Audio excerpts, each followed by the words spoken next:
Right breaking news చూస్తున్నాం. భద్రాద్రి కొత్తగూడెంలో భూ ప్రకంపనలు సంభవించాయి. భూకంపం తీవ్రత రిక్టర్ స్కేల్పై 3.8గా నమోదైంది. దీంతో జనం బయటకు పరుగులు తీశారు. ఇవాళ వేకువజామున 2 గంటల 26 నిమిషాలకు ఈ ప్రకంపనలు వచ్చాయి. ఇక 17.492 డిగ్రీల ఉత్తర అక్షాంశం, 80.894 డిగ్రీల తూర్పు రేఖాంశం వద్ద గల ప్రాంతాన్ని భూకంపం కేంద్రంగా అధికారులు గుర్తించింది. భద్రాచలానికి నైరుతి దిశగా 20 కిలోమీటర్ల దూరంలో ఈ భూకంపం కేంద్రీకృతమైంది. ఉపరితలం నుంచి సుమారు 10 కిలోమీటర్ల లోతున టెక్టానిక్ ప్లేట్స్ లో చోటు చేసుకున్న భారీ కదలికల కారణంగా భూకంపం వచ్చినట్లు అధికారులు వెల్లడించారు.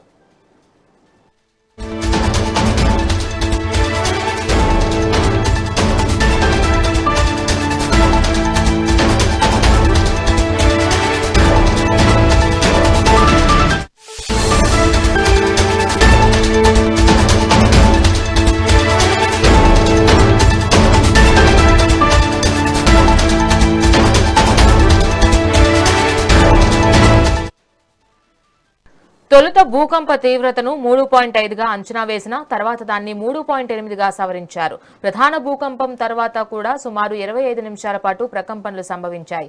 భూకంప కేంద్రానికి 25 కిలోమీటర్ల దూరంలోని పాల్వంచులో తేలికపాటి ప్రకంపనలు రికార్డయ్యాయి. భూకంప కేంద్రానికి భద్రాచలం 20, సారపాక 22, సత్తుపల్లి 27, కొత్తగూడెం 30 కిలోమీటర్ల పరిధిలో ఉన్నాయి. ఆయా ప్రాంతాల్లో స్వల్పంగా భూమి కంపించినట్లు నేషనల్ సెంటర్ ఫర్ సెస్మాలజీ తెలిపింది.